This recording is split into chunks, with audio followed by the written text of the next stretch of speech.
Buenos días. Dicho esto, vamos a ir con nuestra predicación. Fíjate, es curioso, pero lo que yo estaba leyendo esta mañana, de mi lectura, tiene algo que ver. No era el tema de la predicación, pero sí tiene algo que ver con este asunto. Porque me puse a leer algo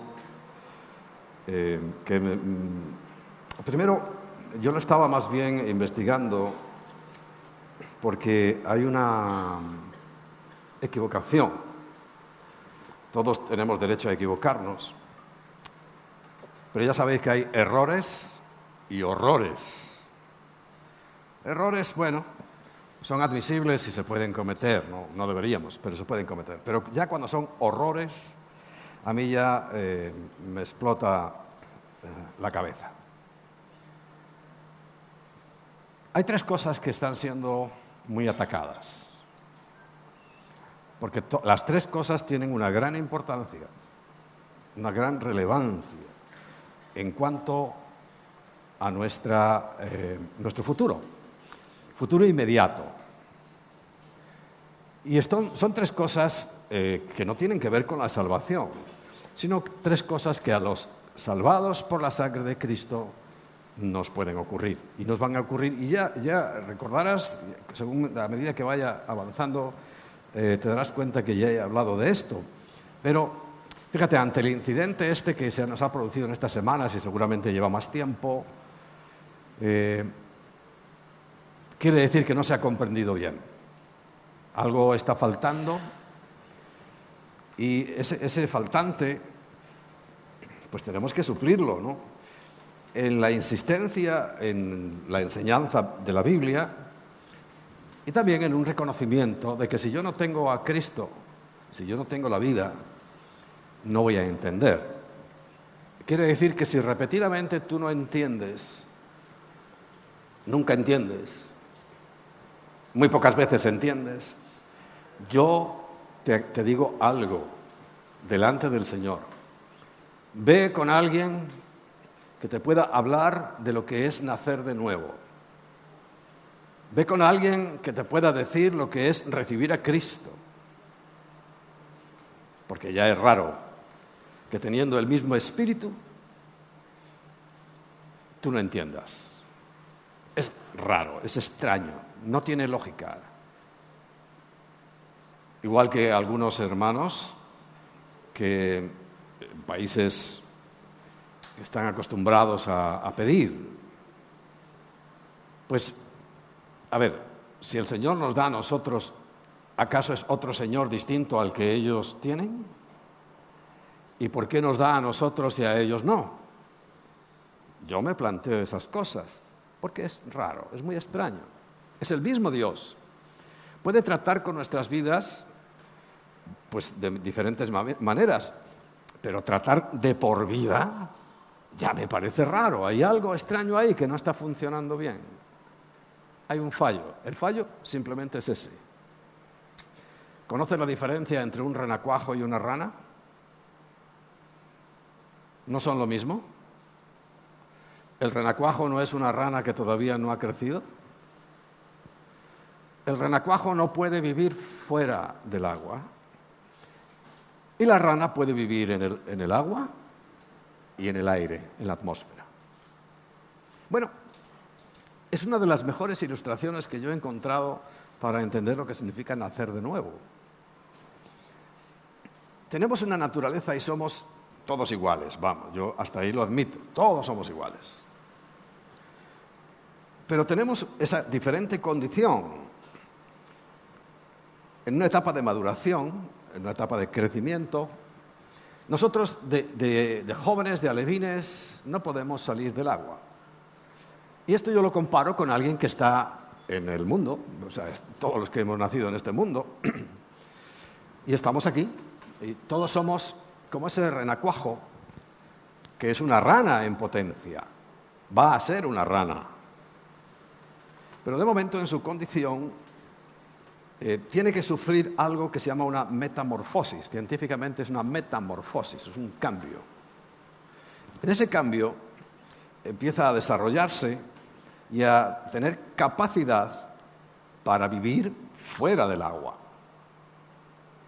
Y puede estar en el aire, en la atmósfera no sé cuánto tiempo, pero puede estar y se mete al agua y sale del agua. Quiere decir que ya domina dos mundos. Ya puede entender el mundo del agua y el mundo del aire. Es lo que nos pasa a nosotros como seres humanos. Nosotros, si no tenemos ese proceso que el Señor, ya sabéis, discutiendo con Nicodemo, le dice que es necesario nacer de nuevo.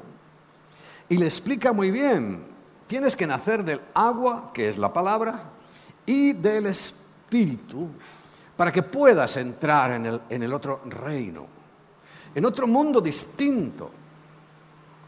Que claro, como en la anécdota el renacuajo le decía a la rana, a ver rana, sé realista, aquí no hay otra cosa más que esto, solo hay agua.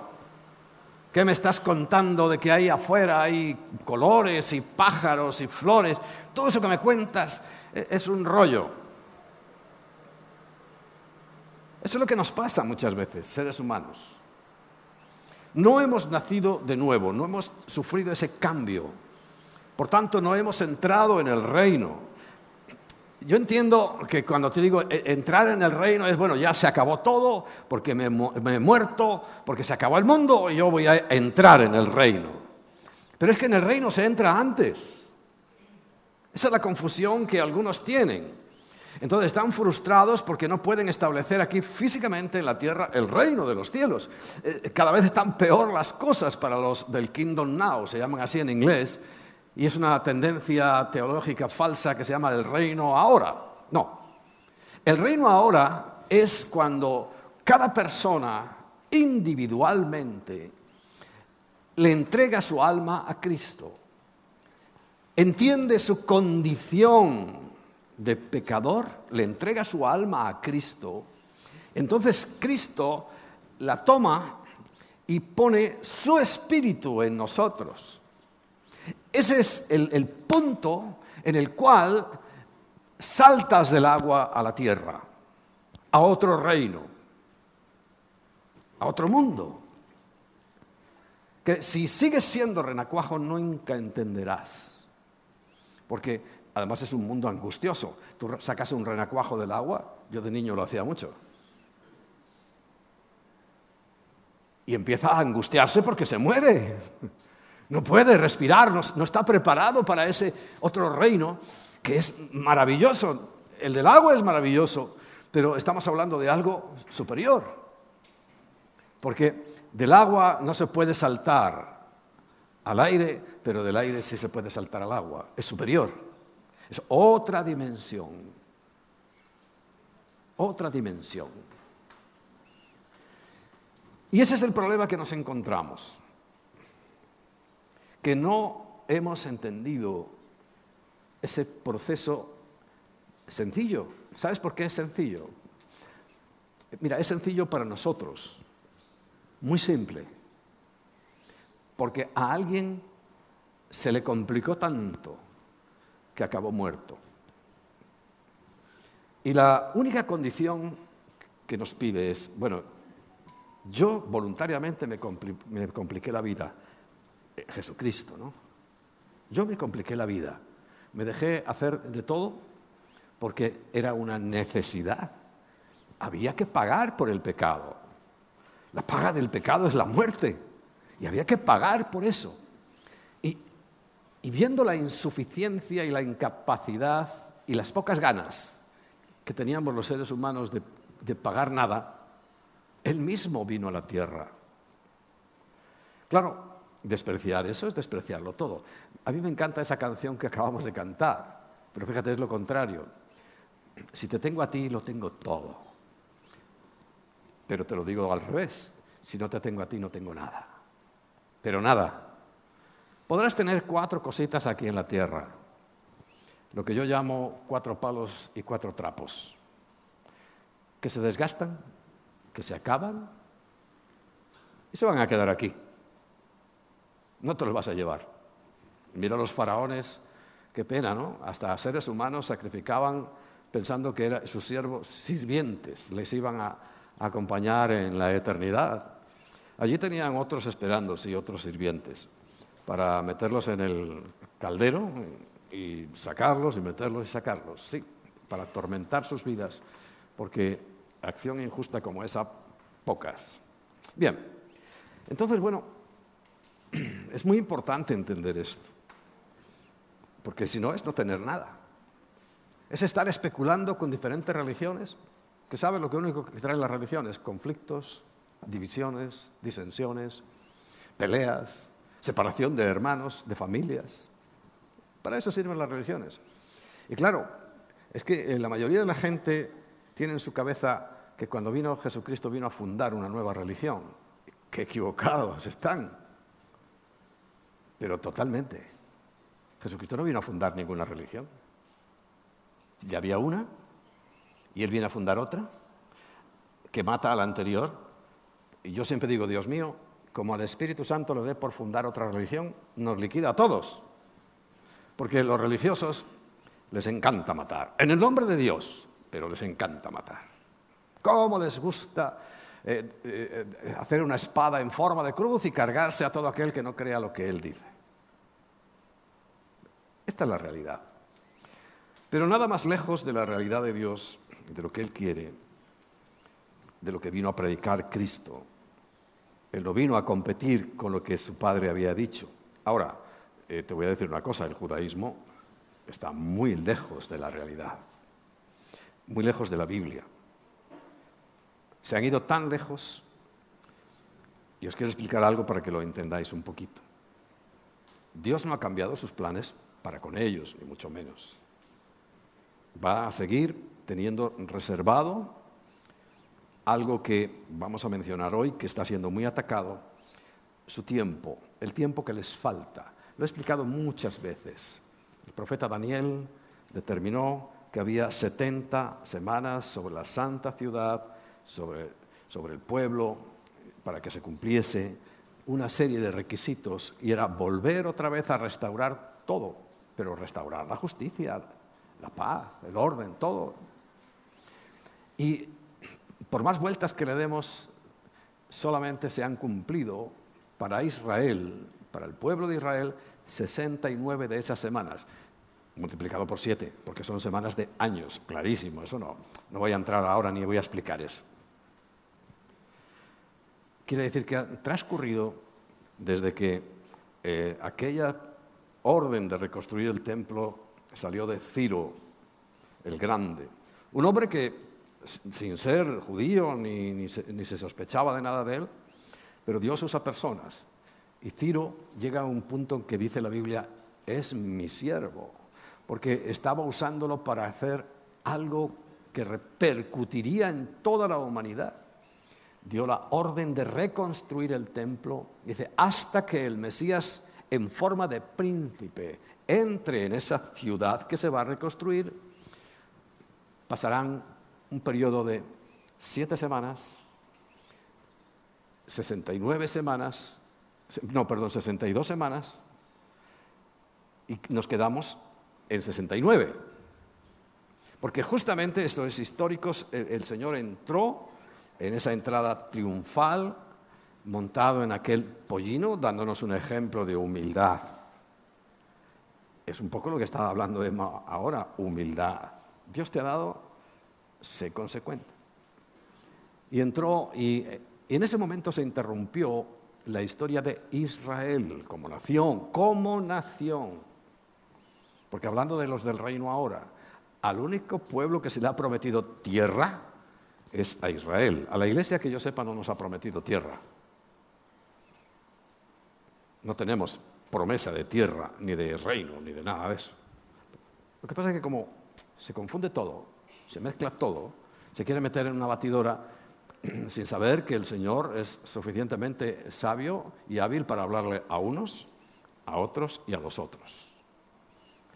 Lo dice 1 Corintios, ¿no? Capítulo 10, te lo quiero recordar para que es importante que lo tengas fresco en tu memoria, para que si quieres estudiar la Biblia, si te vas a poner a estudiar la Biblia, tengas que siempre hacer la pregunta clave de todo aficionado a la teología.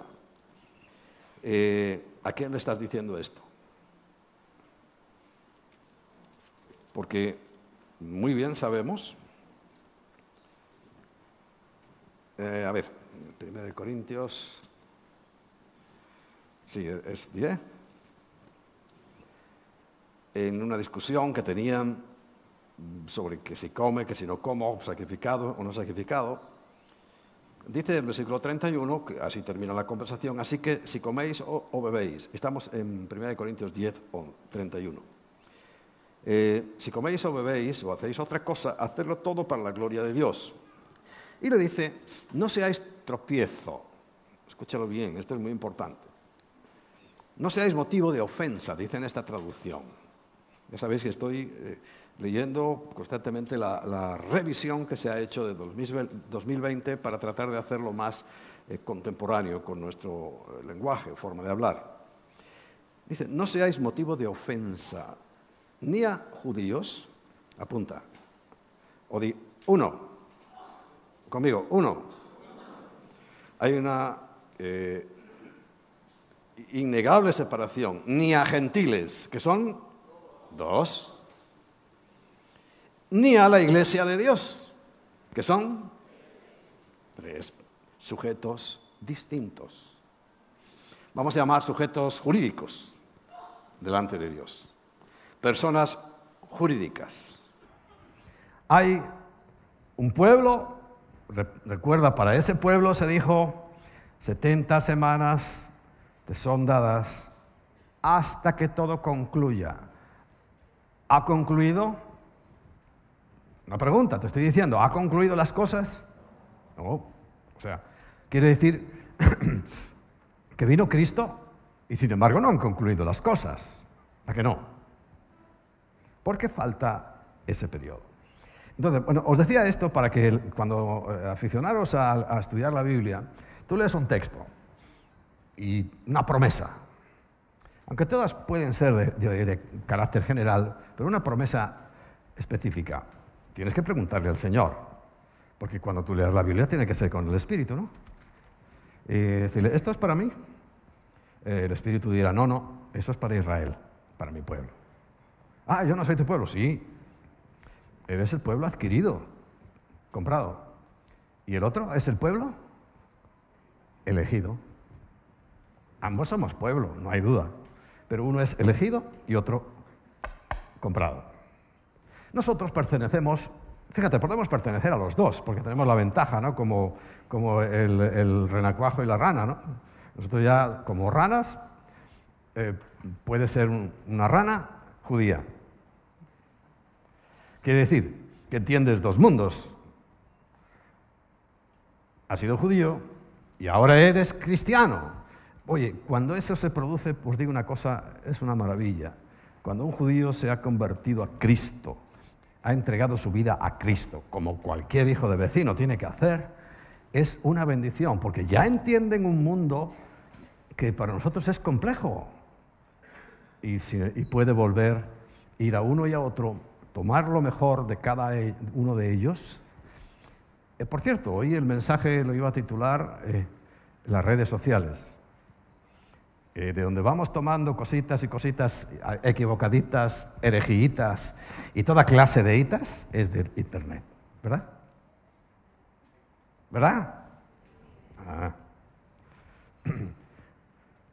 Claro, tú tienes que tener un discernimiento espiritual para saber esto que está diciendo este señor, este predicador, que no tiene ni iglesia.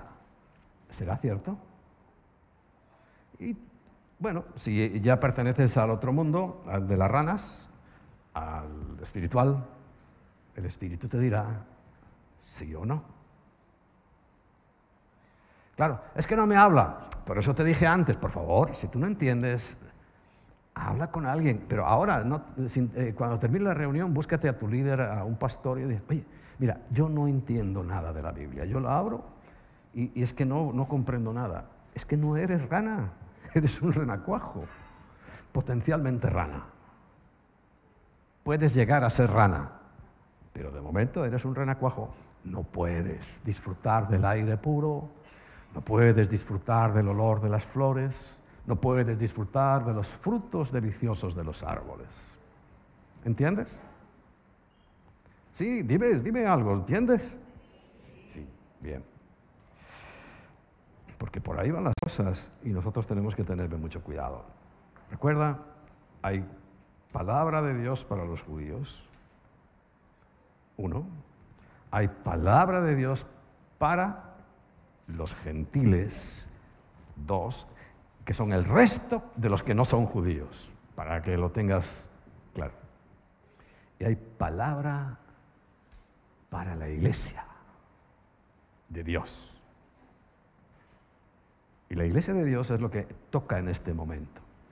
Desde que se interrumpió el proceso de Israel de restauración total, yo le doy gracias a Dios por esa interrupción, que se fue ratificado en ese nuevo pacto con la muerte del testador de Cristo, porque, ¿saben? Eso fue el día 10 del mes de Abib. El día 14 fue sacrificado como Cordero de Dios. Pero recuerda que el 17 se levantó de la tumba. Eso ratificó absolutamente el nuevo pacto con unas nuevas condiciones, porque, a ver, si fuera esto hay gente que no se acaba de enterar. Entonces quieren volver al antiguo pacto. Pero primero, no te enteras que hay uno nuevo. Y 2, pues no sabes que han cambiado las condiciones, porque si fueran iguales, pues sería el pacto antiguo. ¿Para qué hay que hacer uno nuevo si vale el antiguo? Porque el antiguo solo servía para ponernos la espada aquí, en la garganta y contra la pared.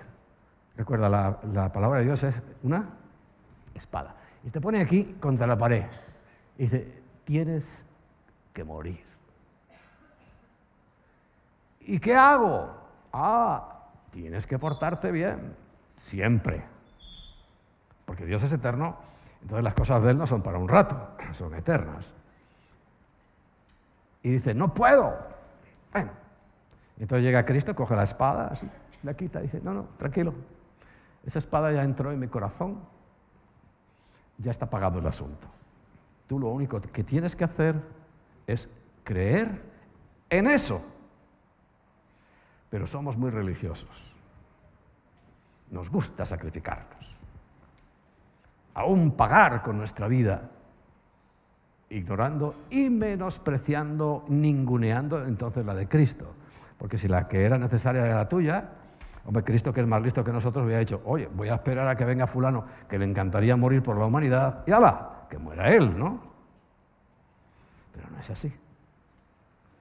Porque cualquier fulano de los que estamos aquí, cualquier persona de los que estamos aquí, si alguien nos matara, tendría toda la razón. Porque somos pecadores. Recuerda, hay que reconocer la condición. Pecador.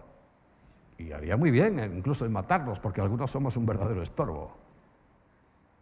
Pero el cambio, el nuevo nacimiento, entender ese nuevo pacto con esas nuevas condiciones que son tan sencillas. ¿Sabes que el antiguo pacto tiene 613 mandamientos?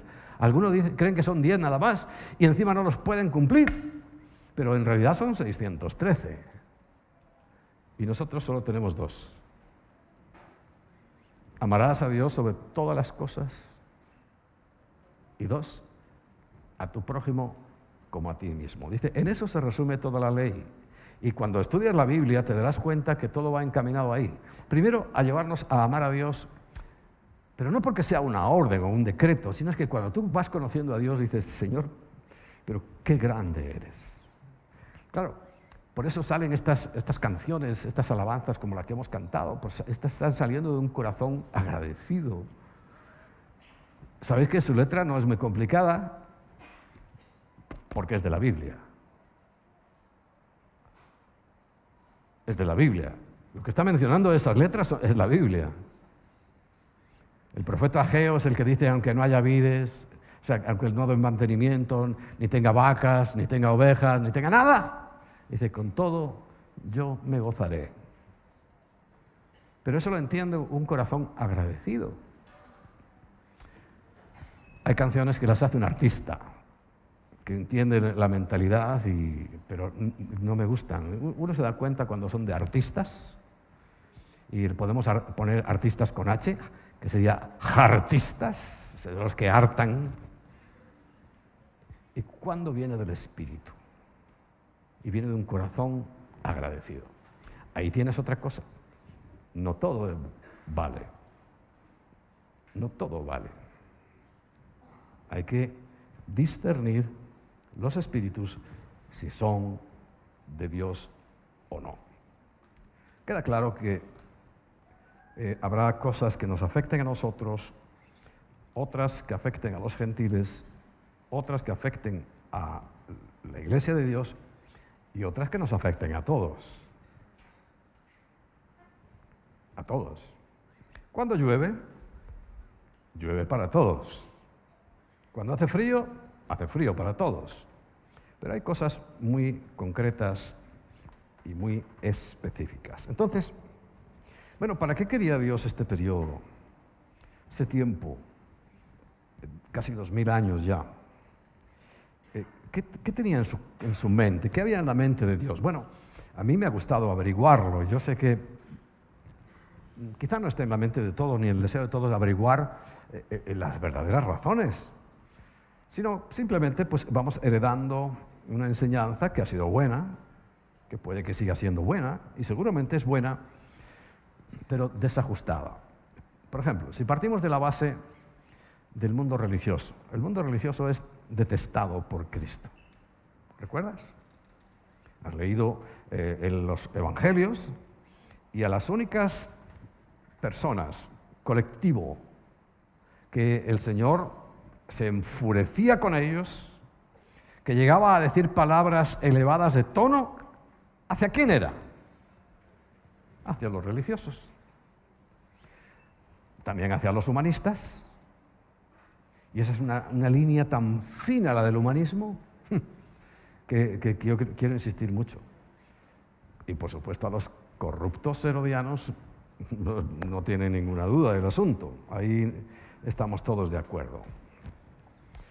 Pero, ¿para qué quería Dios este periodo? ¿Qué pretendía Él? Bueno, pues en primer lugar, en esa congregación, en esa iglesia, porque la congregación es iglesia, pero ¿de dónde viene la palabra iglesia? No lo miremos en griego, aunque lo que vas a encontrar en tu Biblia es iglesia, que viene de eclesia, pero no. Tenemos que dar un saltito más atrás e ir a ver qué es en hebreo. En hebreo, y es Kehilá. Y una Kehilá es una congregación, es lo mismo que una iglesia, o sea, es una reunión de personas. Hablaba con Carlos la semana pasada, o la anterior, cuando estuvimos en Londres, Carlos Catari, le compartí de estas cosas, y pues le decía, ¿por qué están buscando en el templo, cuando llegas a la explanada del templo, recuerdas? Siempre va a aparecer alguien por allí, o casi siempre aparece uno que te habla en hebreo, sobre todo si tienes aspecto de hebreo, como yo. Yo tengo aspecto de hebreo, porque a mí siempre me vienen a hablar. Y te habla en hebreo, y yo sé lo que está diciendo. Lo que está diciendo es que en su grupo, en su Kehilá, todavía no son Kehilá porque le falta uno o dos. Quiere decir que son 8, 9, 7. Hasta que no completen el número 10, que es una base mínima de iglesia, de congregación. De hecho, el número 10, si tú estudias también algo de números, no numerología, números, verás que 10 representa a la iglesia porque es el mínimo en el antiguo pacto. En el nuevo ya sabes que en las nuevas condiciones también nos rebajó la cosa. ¿Hasta dónde la rebajó? 2 o más, no dice 3. A partir de 2 ya se considera que hay establecida y constituida una iglesia de Jesucristo. La antigua norma eran 10. Por eso buscan cuando le falta para que se una, porque ellos tienen que estar allí sin poder hacer sus rezos, hasta que haya 10. ¿Comprendes? Yo no entiendo cómo hay gente que quiere volver a eso. Es una vida tan complicada. Y sobre todo, ¿sabe dónde van a acabar? En el infierno. Así de claro te lo digo, porque es que la Biblia es clarísima. El que tiene al Hijo, 1 de Juan 5, el que tiene al Hijo, no el que está con el Hijo, no el que conoce del Hijo, no el que sabe un poco del Hijo, el que tiene al Hijo dentro, tiene la vida.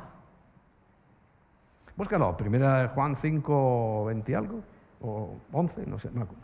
Búscalo. El que tiene, tiene. Tienes al Hijo, tienes como herencia y propiedad tuya la vida, porque tienes al Hijo. Y aclara para mentes no tan espabiladas. Con esa parte ya es más que suficiente. Pero aclara y dice, el que no tiene al Hijo, ¿ves que está con mayúsculas?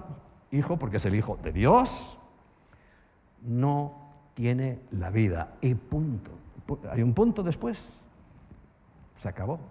Eso es toda la historia. Yo hablo de cosas complejas, ya sabéis. Complicadas, pero yo a todo el mundo le aclaro, dice, tranquilo, yo sé estas cosas, me ha dicho, el Señor me ha llevado, me ha mostrado, pero tranquilo, eso no afecta a tu salvación.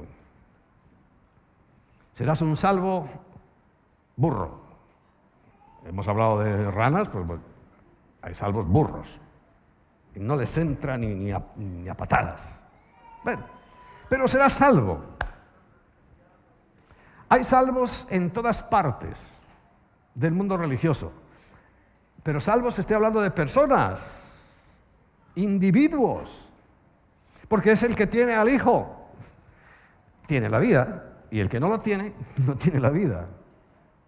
Clarísimo.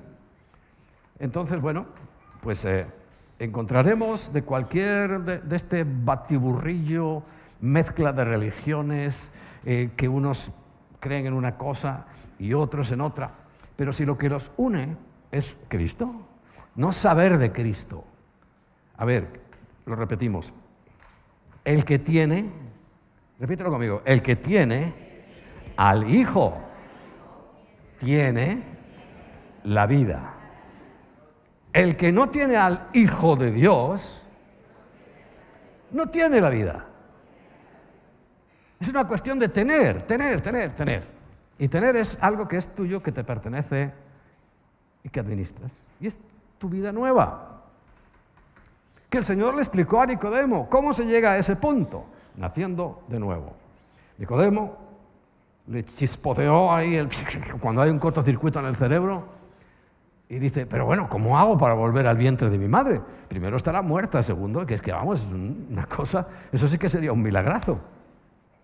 Dice, no, Nicodemo. Le diría, parece mentira que seas doctor de la ley y no te enteras. Hay muchos atribuidos al cristianismo que también son doctores de la ley y no se enteran, como Nicodemo. Porque esta es una cuestión del espíritu. El conocimiento solo envanece. Ahí los ves presumiendo, con unos vestidos, unas cosas espectaculares. Y a los que no se visten en la rama evangélica, ¡uy!, presumiendo. Y lo primero que te lanzan es ahí, ¡blim!, el título. Pero no se enteran. ¿Qué quieres que te diga? Cuando estas cosas que son tan evidentes, es que están clarísimas, no las saben, no las manejan, no las predican, pues es que no se enteran. Recuerda que en 1 Corintios, en el capítulo 1 y hasta el 3, dice que hay cosas, lo leí hace poco, ¿no?, que Dios revela a los que ama, y los que aman son los que obedecen. ¿Y obedecen a quién? Pues a Dios. Pero claro, esto se ha complicado tanto que muchos entienden y creen que hay que obedecer a su denominación, a su grupo, a su antiguo líder, hay que obedecer a personas. Y no, nada más lejos de la realidad, hay que obedecer la Biblia. Porque la Biblia es el agua. La Biblia es la espada que nos hace pasar de renacuajo a rana. Si eres renacuajo, quiere decir que no entiendes el otro mundo, que te parece fantasioso, que te parece exagerado. Bueno, eres un renacuajito de la comunidad cristiana integral. Pero la esperanza de un renacuajo, ¿cuál es? Ser rana. No puede permanecer de renacuajo siempre. Tiene que ser rana. Tiene que llegar a evolucionar. Pero no es... Ojo, esa palabra que he dicho. Cuidado con la palabra evolucionar. Tiene que madurar. Y sobre todo tiene que haber un salto cualitativo. O sea, de calidad, de cualidades. Porque mientras no haya ese salto cualitativo, no puede sacar la cabeza, respirar el aire y ver lo que hay fuera. Bueno, por tanto, nuestro adversario, el diablo, recuerdas, Pedro así lo describe, ¿no? Porque vuestro adversario, el diablo, anda como león rugiente buscando a quien devorar. Pero sinceramente, no tiene que buscar mucho. ¿A que no? Se devora gente.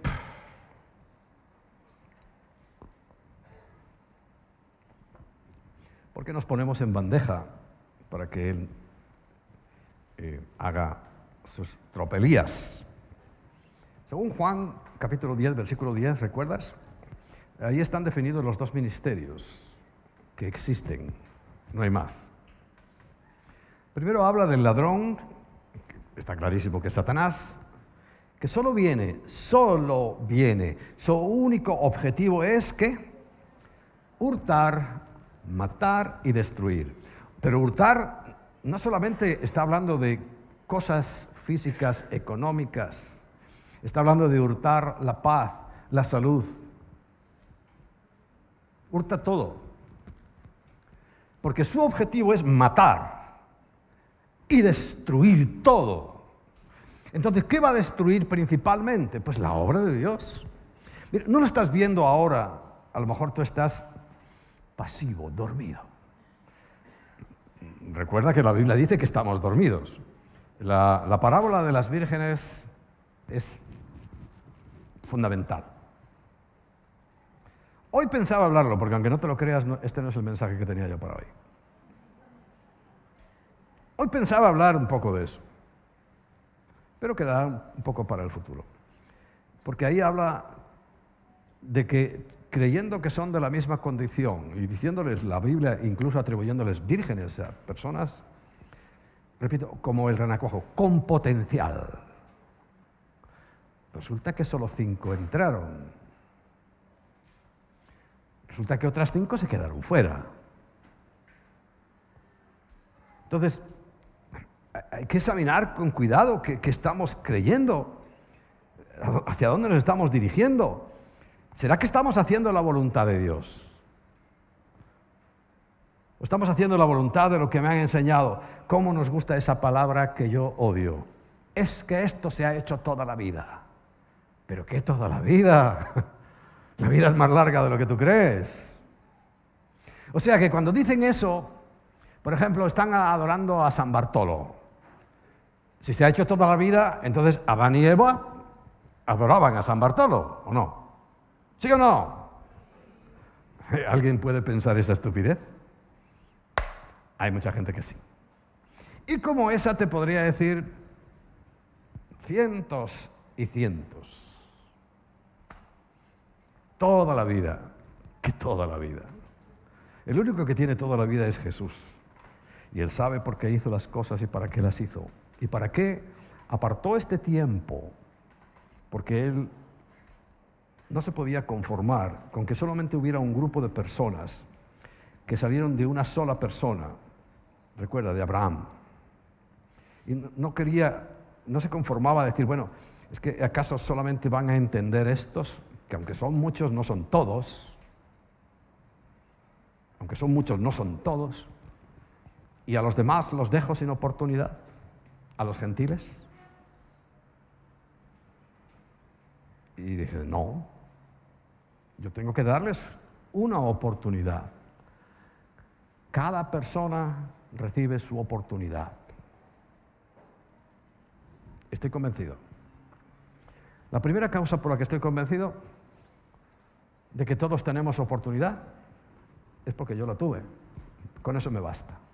Si yo la tuve, ¿quién soy distinto a los demás?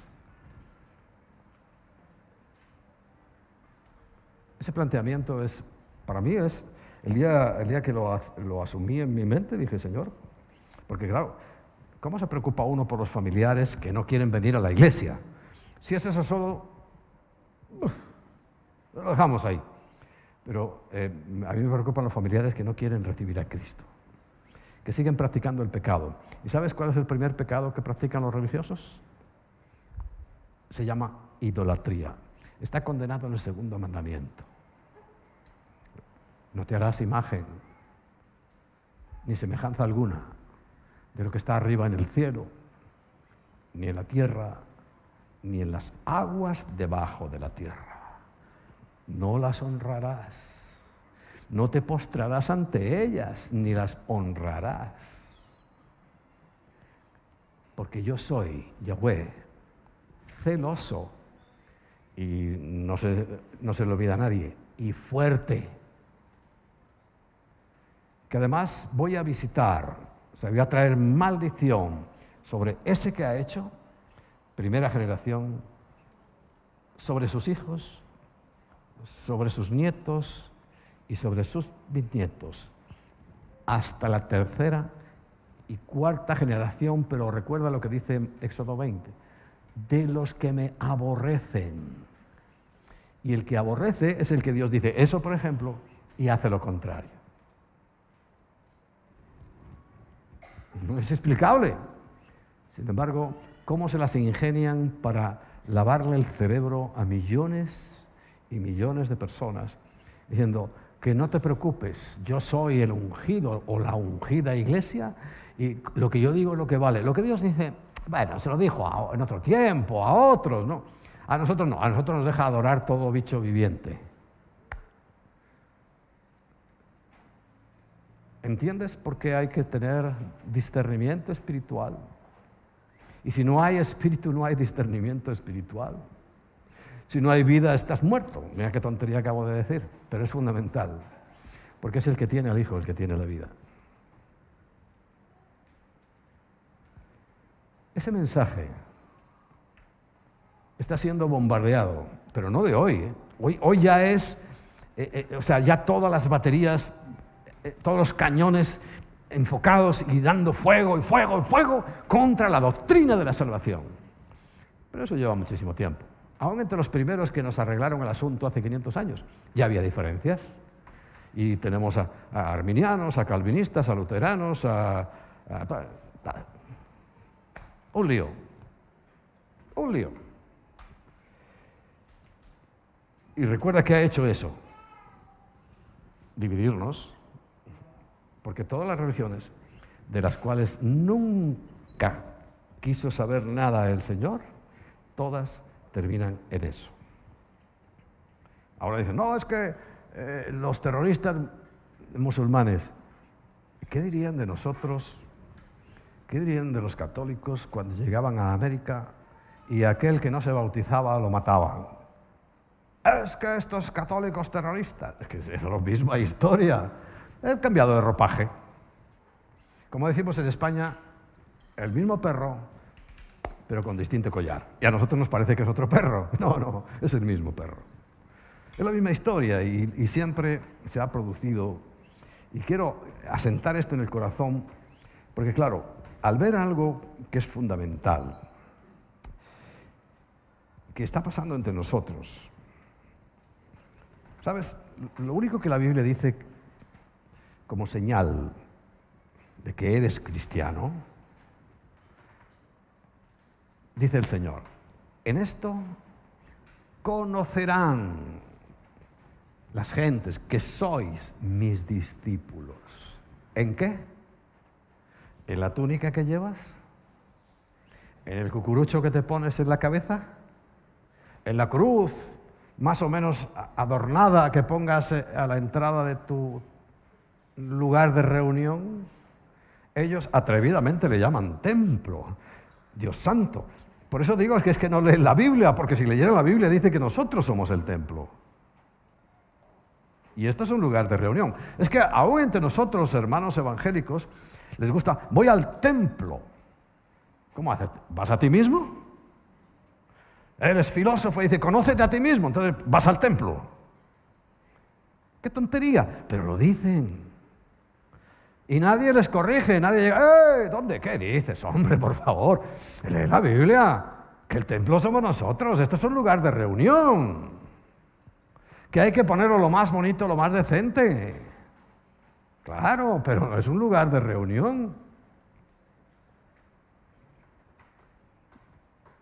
Sin embargo, conceptos como esos han destruido el verdadero sentido de este tiempo que el Señor vino para salvar y rescatar lo que se había perdido. ¿Quiénes se habían perdido? El resto de la humanidad. Había un pueblo que ya sabes, así le obedecía, porque tampoco es cierto, los que vinieron de Abraham y toda la lista hasta hoy. Pero había muchas ovejas que se habían perdido y eso somos nosotros. Si has recibido a Cristo, ya es otro cantar para ti, porque entonces has entendido el plan de salvación. Si no, no. Y estás dándole vueltas y vueltas, buscando una religión y otra religión y otra religión. Y dentro de esa religión, un lugar y otro lugar y otro lugar. Es porque o no has entendido, o no ha pasado nada dentro de ti. Sigues como un renacuajo dentro de un mundo, porque aunque sea un mundo intelectual, sigue siendo terrenal. Porque el otro es espiritual. Y lo dice Santiago, hay una sabiduría, fíjate la cadena cómo la va llevando, terrenal. Ah, muy bien. Pero es que no termina ahí. Termina en diabólica. Quiere decir que esta sabiduría que nosotros estamos aquí almacenando y acumulando, termina siendo diabólica. Y lo ves en el avance más grande que la ciencia ha tenido, que estamos viviéndolo ahora mismo. No ha habido la mayor separación de Dios. No ha habido la mayor separación incluso entre nosotros, seres humanos, que tenemos los mejores dispositivos para estar conectados. Nos creemos que estamos conectados, pero estás más lejos que nunca de la gente, ¿a que sí? ¿A que sí?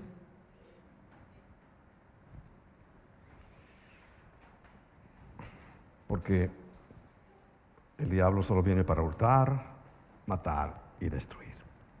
Pero Jesús dice, pero yo he venido para que tengan vida. ¿Recuerdas? El que tiene al Hijo, tiene la vida. Y vida en abundancia. Vida completa. Pero para eso ha venido Él y murió Él, nos salvó Él.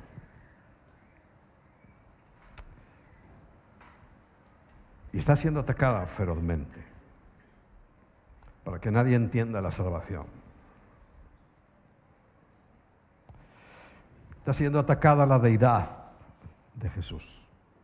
Muchos, aún llamados, bueno, la inmensa cantidad de llamados cristianos no creen que Jesucristo sea Dios.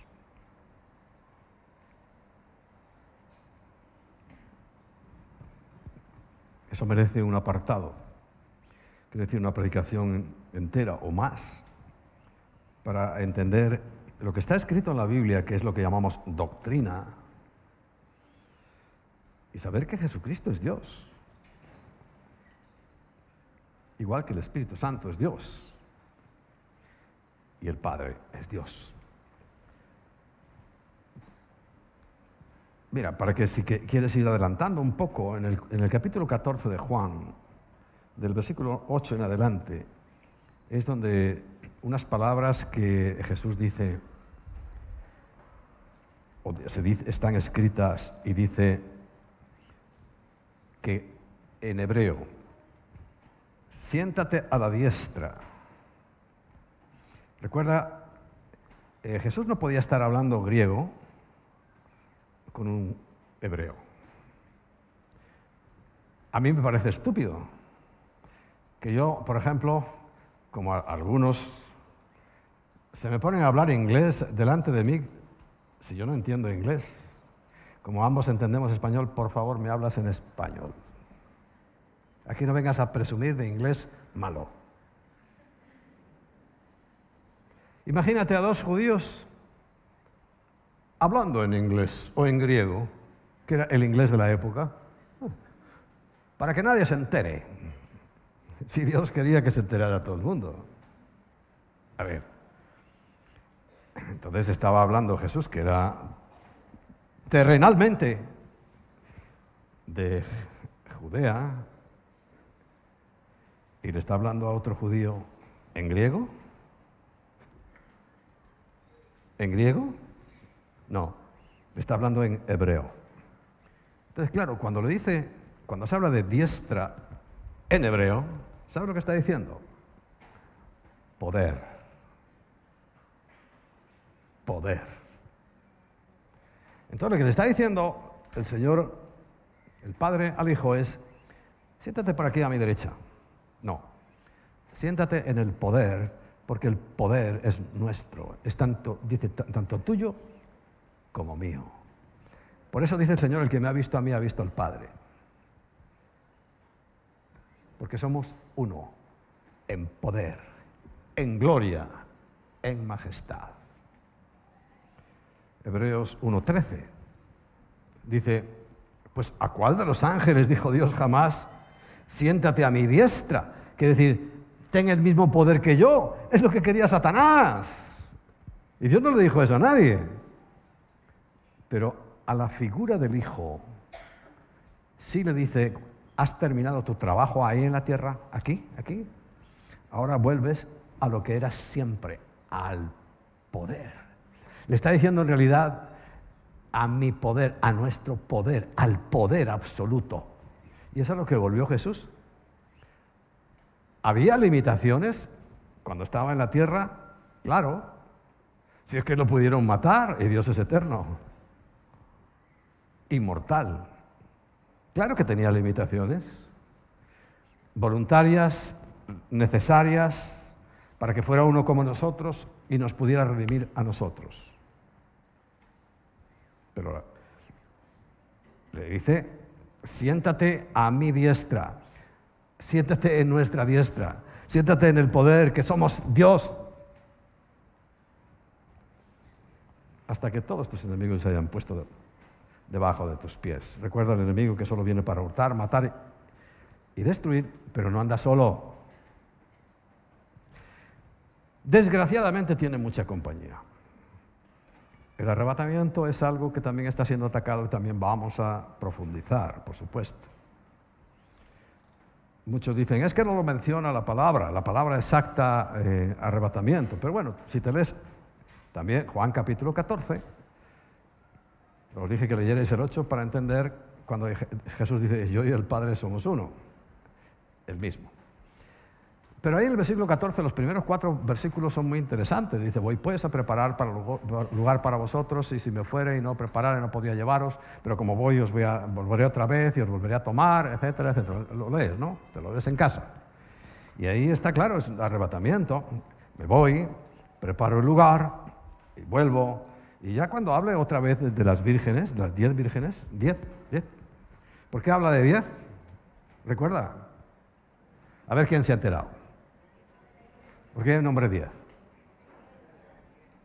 Es el mínimo de una congregación. A nosotros se nos facilitó a 2. O sea, es que lo tenemos chupado. Pero en el ámbito general siguen siendo 10, porque el 10 representa toda la congregación. Bien, entonces las 10 vírgenes ya lo tocaremos, pero tenían que ser 10. ¿Y cómo se dieron las circunstancias para que hubiera 10 bodas a la vez? Ya lo sabéis algunos, pero si no lo volveré a refrescar en su tiempo. Es una revelación que cuando Pablo habla en 1 Tesalonicenses capítulo 4 y 5, es una revelación. Dice, porque yo os estoy dando un misterio, algo que no sabía nadie anteriormente. Entonces, si lo recibe Pablo, pues quiere decir que de Pablo para atrás no sabían nada, de Pablo para adelante sí tenemos que saberlo. Y fíjate que fue escrito esto en el año 52 de nuestra era. 52. Menciones se hacen, antiguamente había un gran maestro de lo que llaman los primeros padres, que se llamaba El Sirio. En el año 370 habla del arrebatamiento. Y en el año 382 Jerónimo, es la primera traducción que hizo de la Biblia, habla del arrebatamiento. El siglo IV, que corresponde a estos años, yo tengo curiosidad, cuando ya estemos en el cielo, quizá lo sepamos ya todos, pero voy a decir, Señor, muéstrame qué pasó en el siglo IV. En el siglo IV aparecen las herejías brutales, porque recuerda, el siglo IV, el año 323, un emperador romano, pagano, establece y constituye la Iglesia universal. La palabra católico significa universal, por real decreto, y él se hizo el primer papa. Ahí están los escritos. Y en el siglo IV, el judaísmo pegó otro resbalón tremendo. Tú sabes que todo el judaísmo que se vive ahora, cuando vamos a Israel, claro, cuando vas de entrada la primera vez, la segunda vez, la quinta vez, lo que sea, tú ves ahí y te dices, oh, esto es de la Biblia, esto es de Dios. Y anhelamos. ¡Ay, qué bueno! Tocar a un judío, a ver si me da algo de energía. Bueno, pues a ellos les pasó lo mismo. Yo, como me he puesto a investigar también sobre ese asunto, le pasó lo mismo, y ante la ausencia del templo, que en el año 70 fue destruido, se inventaron una nueva religión, que ya no es la judía, ni siquiera la de la época de Jesús, que ya estaba requete mal, porque si no Jesús no hubiera hecho lo que hizo. Bueno, la que hoy practican no tiene ya nada que ver ni siquiera con la que en el tiempo de Jesús se practicaba. Porque se hicieron un congreso, un concilio, y arreglaron todo lo que hoy hacen. Claro, porque yo iba también con admiración, no hacia ellos, pero me iba dando cuenta diciendo, pero es que esto que hacen... Y yo, como no conocía bien, pues digo, ¿será que es de Dios? Sí. Pero es que al final del tiempo me estoy dando cuenta que no es nada de Dios. Dios nunca mandó eso. Es más, muchas veces mandó lo contrario. Porque en el siglo IV, no sé exactamente la fecha, cuando lo sepa os lo diré, en ese congreso, sinagoga, reunión de los líderes, establecieron la forma de culto actual. Se cargaron el calendario. Fíjate cómo odiaban a los cristianos, que le quitaron 210 años a su calendario. Yo me pongo a meditar eso. Tremendo. Con escrupulosos que parecen ellos. Una cosa es parecerlo y otra es serlo. Le ha quitado 210 años, pero ¿sabes el motivo en el fondo para qué es? Porque por esa misma época se dieron cuenta que no tenían por dónde salir en la cuenta de las 70 semanas que os he dicho. Que ellos también lo saben. Si está escrito en el Antiguo Testamento, el libro de Daniel, claro que lo saben. Entonces se dieron cuenta diciendo, es que tenemos que hacer algo porque es que, mira, por más que examinamos la Biblia, resulta que claro, porque si eran 70 semanas, quiere decir que faltaba 7 años nada más. Y pasaron 7 y otros 7 y otros 7 y ya iban por el año 300 y pico. Y no, es que no salen las cuentas. ¿Qué ha pasado? Y se ve que alguno dijo, mira, porque sabes que en la sinagoga, en el Sanedrín, había gente que le decía, oye, cuidado que a ver si va a ser verdad que este es el Mesías. No lo descartemos. Y claro, ahí se dieron cuenta, había algún otro sabio, y le diría, oye, que es que a ver si va a ser verdad que Cristo entró como príncipe y se cortó nuestra historia, porque además es que todo lo que él dijo, mira, dijo, ¿veis todo esto? Este templo glorioso, dice, no quedará piedra sobre piedra. Y en el año 70 lo tiraron todo. Pero no es como tirar aquí esta pared. Ya habéis visto las piedras como son. Hay que tener ganas de tirar esas piedras, ¿eh? Por lo menos aprovéchalo. Si tú quieres hacer tu palacito allí, bueno, pues, un reboque o algo. Pero unas piedras que son de este tamaño de largo y de un alto hasta aquí, hay que tener ganas de ¿cuántos hombres habría falta para empujar aquello? Si no había una obra de Satanás detrás.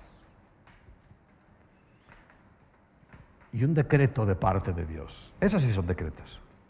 No quedará piedra sobre piedra que no sea derribada. Y lo derribaron todo. Y estarían pensando, ¿qué hacemos? Porque es que, claro, el calendario nos cuadra con Cristo, con el Mesías que matamos. No. Ya los cristianos enseguida empezaron a darles caña. Bueno, los supuestos cristianos, claro. Porque los cristianos no matan a nadie. Cristianos, si somos de Cristo, ¿Cristo qué hizo? ¿Matar a todos? No, morir él. Pero un verdadero cristiano no anda matando a nadie. En todo caso, si hay que dar su vida, la da.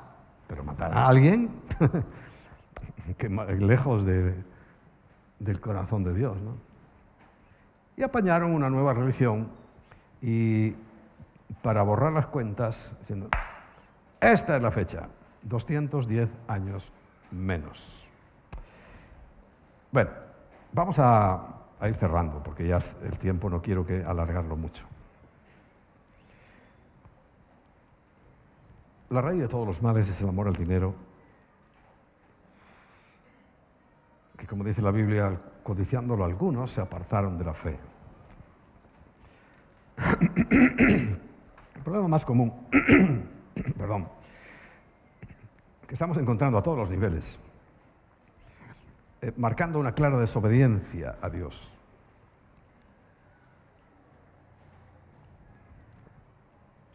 Es cuando tratamos con las cosas materiales. Lo material fue primero. Luego aparecimos nosotros. Por eso Pablo dice, primero fue lo material y luego lo espiritual. Aparecimos nosotros. Pero cuando aparecimos nosotros, ya estaba todo lo anterior hecho. ¿Recuerdas?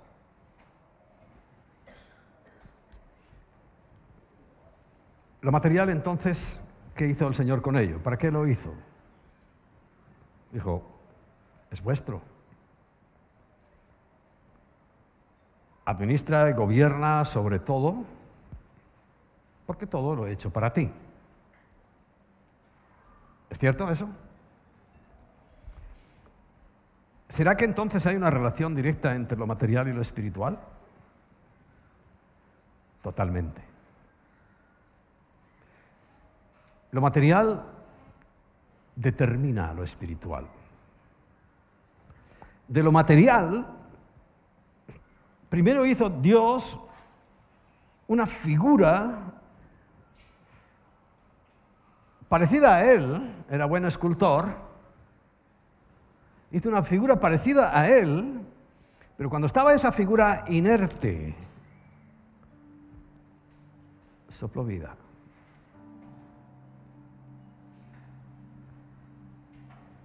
Y empezó a vivir. La raza humana.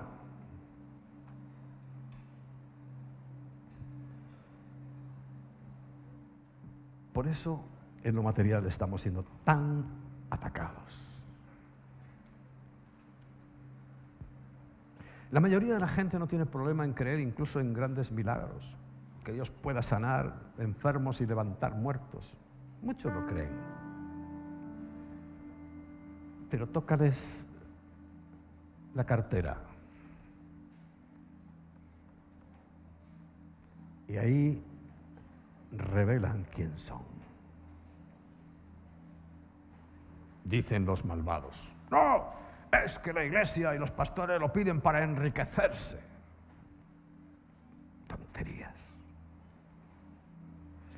Pero que muchos se la creen, porque es un justiciero. Claro, el pastor se está robando todo.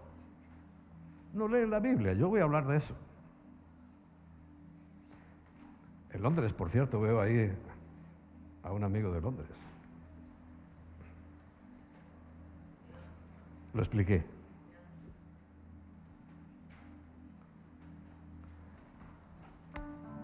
Carlos se fue tan encantado por haber entendido lo que dice la Biblia, que nos ha mandado más mensajes y más mensajes diciendo: gracias, porque por fin entendí para qué quiere Dios el diezmo. Me alegro. Y vosotros muchos lo sabéis, menos los nuevos, todos. ¿A que sí? A lo mejor ya lo habéis archivado en una parte ahí del cerebro escondida que tenéis, donde guardáis todas las cositas que no os interesan. Lo metes para allá. Sí, eso es verdad, ¿Sabes cómo lo llaman los científicos, los psicólogos? Sublimar. La gente sublima. Ve algo que está ahí, no, y lo guarda por ahí en el archivo secreto. Todos tenemos archivo secreto. Pero no hay nada secreto que vaya a permanecer oculto para siempre. También te lo voy diciendo. Más que nada para que vayas sacando ahí del archivo y lo vayas poniendo delante, que se vea clarito.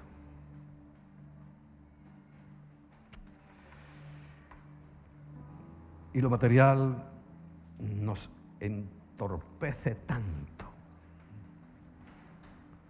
nos dificulta de tal manera acercarnos a Dios. Y recuerda, el que es ladrón, que solo viene para hurtar, matar y destruir, ¿tú crees que no sabe manejar ese área? Es un maestro. Ganó la primera partida con Eva. Ahí estaban echando las cartas. Una partida. Puse por ahí en Facebook: cuidado con hablar con Satanás porque es muy listo y te gana la partida. Y pum, le ganó. Se habían apostado la tierra. Como cuando juegan los viciosos del juego, ¿no? Apuesto todo lo que tengo. Y lo pierdes. Así fue, como una apuesta. Y entonces la soberanía que Dios le había dado a Adán y Eva, legalmente pasó a Satanás. Legalmente la vamos a recuperar. Cristo ya lo recuperó. Y eso es cierto para ti, para los del reino de verdad. El reino que es un estado nuevo que está entre los dos mundos. Estamos en este mundo, el Señor lo dice, ¿no? En el mundo estáis. No dice estáis ya flotando sobre las nubes y en el cielo. No, dice, ¿dónde dice que estamos? En el agua, en el mundo, en el reino de los renacuajos. Es más, dice, en el mundo tendréis aflicción. Os van a perseguir, a matar, a difamar. Dice, pero no te preocupes. Todo eso no lo consideres. Porque yo he vencido al mundo. Amén. Dale un aplauso al Señor y ponte en pie.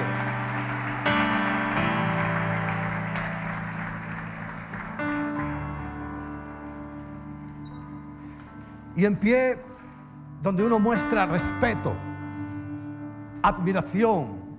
Cuando alguien entra y consideramos que es importante, se ponen en pie.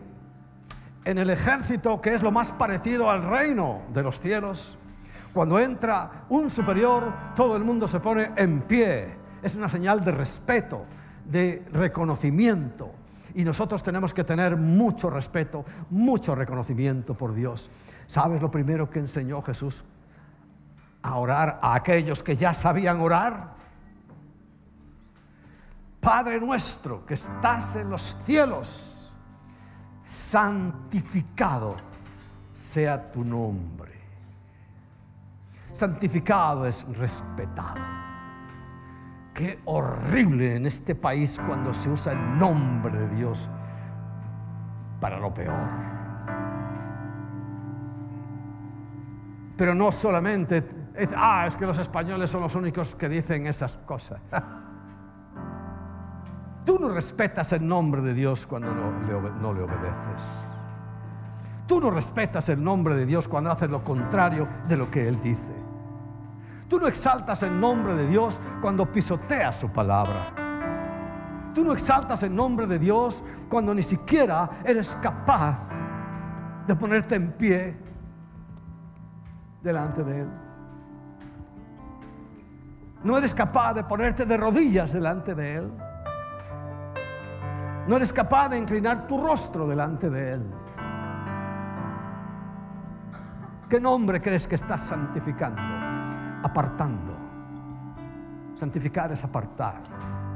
Y el nombre de Dios es santo. Nadie, escúchalo bien, dice: no tomarás el nombre de Dios en vano. O sea, para cualquier cosa. Pero has leído lo que sigue a continuación. Porque Dios no tendrá por inocente al que haga eso. Y queremos exaltar su nombre. Eso es santificar. Y que debemos ponerlo en nuestros labios, su nombre.